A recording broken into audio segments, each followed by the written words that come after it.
Okay, so for the cuff, we will have 2 pattern pieces. You'll have your main pattern piece that is cut from your fabric. And then you'll have a fusible piece. This one was supposed to be all in red, but my printer printed in grayscale on accident. So this one is the one without any seam allowances, is your fusible interfacing piece. Let's go ahead and interface. So go over to the wrong side. Make sure you put your interfacing on there, bumpy side down. So your glue is touching your fabric. And we'll adhere those two.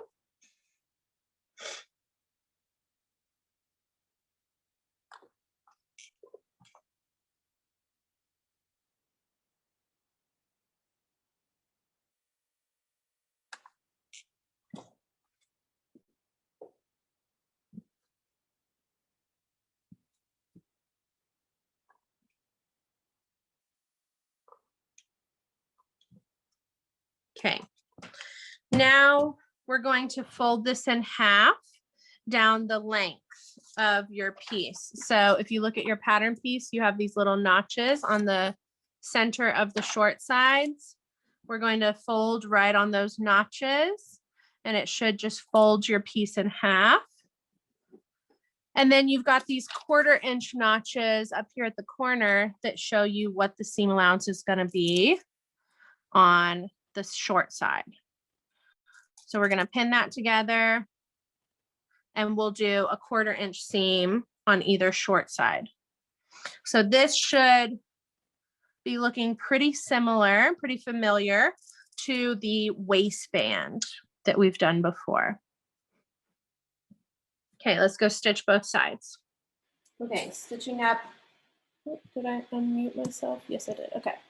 Stitching up either side at a 1/4 inch.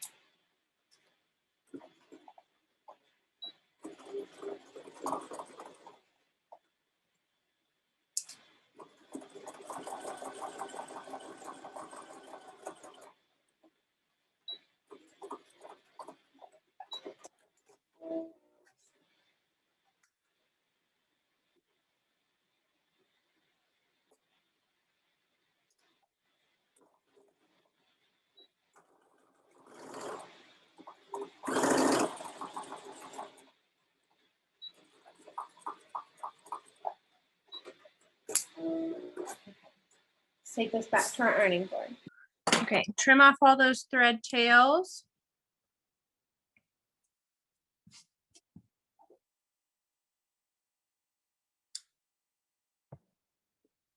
And then we need to trim our seam allowances.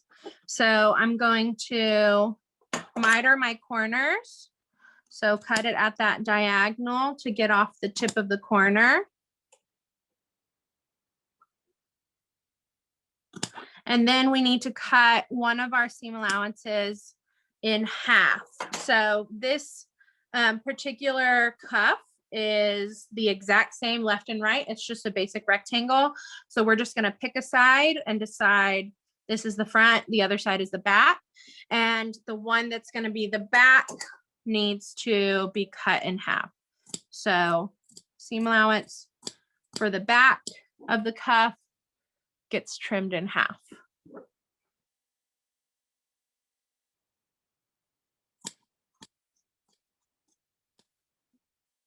Now we're going to turn it right side out. Form our corners with our point turner.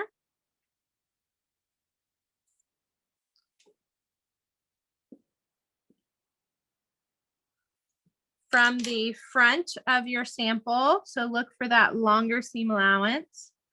That's the front. So from the front of your cuff, you're going to press it and make sure that those seams are right on the edge, but you don't want any of your back of your cuff sticking out. So if I see it like this, where the back of the cuff is sticking out past the seam, that is not good. You want the seam to be right on the edge, and you only want to be able to see the front of the cuff from the outside. So press that seam, and then you're going to press a crease into that folded edge So the raw edges should be even down here because it's perfectly folded in half. And then we're just going to push or press a permanent crease into that edge, the folded edge.